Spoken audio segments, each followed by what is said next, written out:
뉴스 속 경제 이슈는 더 쉽고 깊게, 최신 고용 동향은 더 빠르게 전해드리는 고용브리핑 365 시간입니다. 박상일 기자, 안녕하세요. 네, 안녕하십니까. 네, 오늘 어떤 이슈 준비하셨습니까? 오늘은 좀 말도 많고 탈도 많은 5G. 올해 1월에 국내 5G 이동통신 가입자가 매섭게 늘어나서 5G 통신 가입자 수 1,300만 명에 근접했습니다. 하지만 그에 걸맞는 통신 인프라가 갖춰져 있느냐? 고개를 가우뚱하시는 분들 많으시겠습니다. 오늘 이슈픽에서 한번 아주 자세히 알아보도록 하겠습니다. 네, 5G 가입자가 1,300만에 육박할 정도면 정말 단기간에 놀라운 수치를 기록한 거 아닙니까? 가입자 수부터 좀 찬찬히 짚어보겠습니다. 네. 과학기술정보통신부의 무선통신 서비스 가입자 통계에 따르면 이 5G 가입자는 1월 기준 지난해 연말 대비 100만 명 넘게 늘어났습니다. 이런 증가폭은 지난해 11월 약 94만 8천 명을 뛰어넘는 최대 증가치입니다. 100만 명 넘게 가입자가 늘어난 것도 이번이 처음입니다. 그야말로 기록적인 수치라고 말할 수 있습니다. 저 같은 경우에는 예. 휴대폰을 바꾸면서 5G에 사실 가입을 했거든요. 자연스럽게 바꾸게 되죠. 그렇죠. 유도하게 되고. 네, 이런 분들이 좀 많으실 것 같다라는 생각이 드는데요. 맞습니다. 업계는 지난해 10월 애플의 첫 5G 폰인 아이폰 12 출시와 삼성 갤럭시 S21 시리즈 효과로 인해 가입자 수가 크게 늘 것으로 보고 있습니다. 여기에다가 올해 초 졸업식이 있었고 입학식이 있었습니다. 학생들이 선물로 IT 제품을 가장 받고 싶어하는 만큼 휴대폰 선물이 증가하면서 이 5G 가입자 증가치를 이끌었습니다. 그래서 좀 따져보면 전체 이동통신 가입자 수 가운데 5G 가입자의 비율은 18.2%로 지난해 12월보다 1.2%포인트 증가했습니다. 무엇보다 5G 스마트폰으로 바꾸고 싶어도 요금이 비싸서 망설였던 분들 굉장히 많을 텐데요. 지금 박강희님과 한 달에 통신요금 얼마나 내고 계십니까? 저는 이제 휴대폰으로 소액 결제를 많이 하다 보니까 전체 요금은 굉장히 큰데 예. 사실 휴대폰 요금만 해도 5G 요금제를 쓰다 보니까 좀 비싸더라고요. 좀 고가가 많이 예. 나가죠. 아마 대부분 비슷할 겁니다. 통신사들이 올해 초부터 좀 앞다퉈서 중저가 5G 요금제를 내놓은 것도 가입자를 늘리는데 한몫을 했습니다. SK텔레콤 기존 요금제보다 30% 정도 저렴한 온라인 전용 요금제를 내놨고요. LG유플러스도 중저가 요금제를 추가했고 가족뿐만이 아니라 지인과 결합해서 이 5G 데이터 무제한을 이용할 수 있는 요금제도 같이 내놨습니다. 자, 이같이 지금 다양한 중저가 5G 요금제가 나오면서 이 5G 가입자는 앞으로 더욱더 늘어날 전망입니다. 이런 요금 인하도 사실 계속된 소비자의 요구로 나온 거잖아요. 근데 예. 통신사들이 5G 품질을 위한 인프라 투자는 여전히 부족하다라는 의견도 많은 것 같습니다. 5G가 대체 뭐야? 이런 생각하시는 분들 많으실 겁니다. 제너레이션 5세대 이동통신을 뜻하는 게 5G입니다. 기존의 LTE보다 속도는 20배, 용량은 100배나 커진다. 광고 아마 한 번씩은 보셨을 겁니다. 뭔가 엄청난 게 오는 것 같은 그런 느낌. 하지만 정작 지하철 타서 혹은 버스 타서 끊기는 경우 굉장히 많고요. 빈번하죠. 제가 못한다는 소비자들 민원 셀 수 없이 많습니다.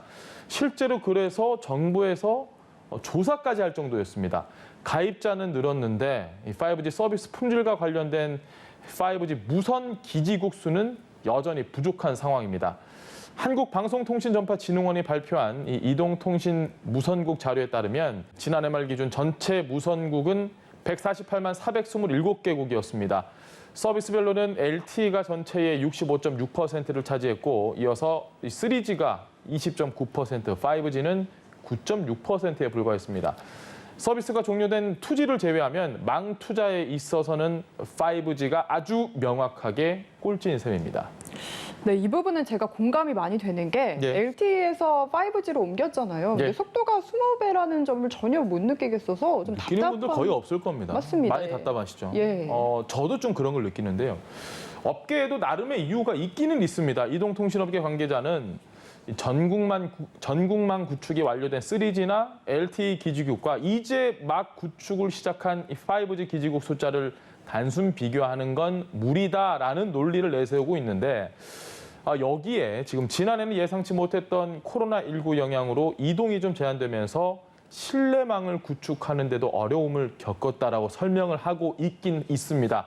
하지만 올해에도 이 기지국 수가 큰 폭으로 증가하지 못할 것이란 전망이 벌써부터 나오고 있습니다. 이통 3사의 지난해 실적 발표 자료에 따르면 3사 모두 설비 투자액이 전년 대비 한 20%에서 30% 가까이 줄었기 때문인데요. 올해도 설비 투자액을 예년 수준 또는 예년보다 좀 더 소폭 하향할 방침으로 알려졌습니다. 네, 한마디로 5G 서비스 자체가 아직 제대로 자리를 못 잡았다라는 생각이 드는데 예. 아직 이렇게 자리도 못 잡은 상황에서 6G를 출시할 것이다 이런 얘기도 나오더라고요. 황당한 경우죠. 5G 품질 논란이 시작조차 하지 않은 것 같은데 벌써 6G다. 이 통사들은 일단 기술 개발 경쟁에 뒤처질 수 없다는 판단에 미래 성장 동력으로 이 6G를 점찍고 나서 기술을 선점하기 위해 나선 겁니다. SK텔레콤은 지난 2019년 6월 삼성전자와 6G 기술 개발을 위한 업무 협약을 맺었습니다. 같은 해 LG U+도 카이스트에 6G 연구센터를 세웠고 KT는 서울대학교와 공동 연구에 착수하기로 했습니다. 전문가들은 6G는 5G보다 데이터 전송 속도가 무려 50배나 빠르다라고 얘기를 하고 있는데 글쎄요, 미래 먹거리 준비도 중요하지만 지금 당장 현재의 먹거리를 보강하는 일도 굉장히 시급해 보입니다. 안정적인 5G 운용을 위해서 꾸준하게 투자하겠다고 이야기는 해놓고 과연 앞으로 이게 잘 이루어지는지 두 눈 부릅뜨고 지켜봐야 할 것 같습니다. 네, 다음은 유용한 경제 용어를 쏙쏙 골라 소개하는 뉴워드 시간입니다. 네, 오늘 준비한 단어 들어볼까요? 클럽하우스 깔아보셨나요? 아, 네, 전 클럽하우스 있죠. 아, 목소리를 직접 하시면서 아, 근데 한 번도 깔아놓기만 하고 눈팅만 하고 계신가요? 들어가 본 적이 없습니다, 아하. 사실. 예. 자, 클럽하우스 저희가 얘기할 때 아마 아시는 분들도 많으실 건데요. 지금 시청자분들 반응 두 가지로 엇갈릴 것 같습니다. 아, 음성 채팅 앱 클럽하우스다. 이런 분과 골프의 클럽 이런 얘기 하시는 거 아닌가라고 생각하시는 분들 두 가지로 나눌 것 같은데요. 이 클럽하우스는 미국의 한 스타트업이 지난해 개발한 쌍방향 음성 기반 SNS입니다. 테슬라의 CEO죠. 일론 머스크 등 유명 인사들이 잇따라 사용하면서 명성을 얻었는데요. 초대장이 있어야만 가입이 가능합니다. 그래서 폐쇄적인 가입 방식에도 불구하고 지난해 말 60만 명 정도 수준이던 가입자 수가 올해 우리 박가영 앵커를 포함해서 1,000만 명을 돌파했습니다. 네. 이 얘기 들으면서 나만 안 하고 있는 건가? 이런 생각하는 분들도 계실 것 같은데 뉴스에서도 부쩍 언급되는 경우가 많아졌더라고요. 예, 초대를 받아야만 그 어플에 가입을 할 수 있는데 초대를 받으신 것 같고요. 시시콜콜한 일상 속의 농담, 여러 가지 정치 얘기, 사회 얘기, 우리 가족 얘기, 대화 주제는 무궁무진합니다. 처음엔 유명 기업인들이 모인 대화방이 줄을 이뤘지만 이제는 퇴근길에 출근하는 사람들이 모이는 방, 함께 노래를 연습하는 방, 정말 다양한 방이 매력을 뽐내고 있습니다. 그런데 이 클럽하우스의 인기에 때 아닌 중고 아이폰 바람이 불고 있다고 하네요. 네, 이건 제가 초대를 해봐서 아는데 초대하셨나요? 네, 저는 왜 안 해주셨나요? 안 친해서요. 그렇죠. 네. 네. 명확하네요. 네.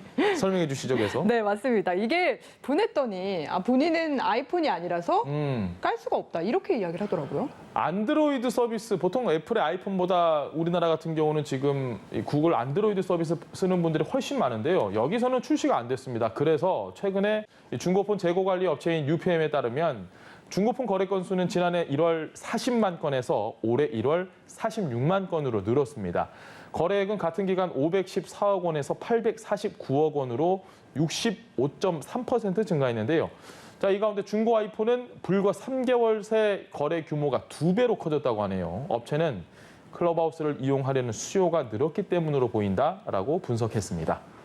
네, 우리나라는 5G 세계 최초 상용화라는 타이틀을 갖고 있는데요. 세계 최초만큼이나 세계 최고의 품질 향상이라는 내실에도 관심을 기울여야 할 때가 아닐까 싶습니다. 오늘도 박상률 기자와 함께했습니다. 고맙습니다. 예, 감사합니다. 지금까지 고용브리핑 365였습니다.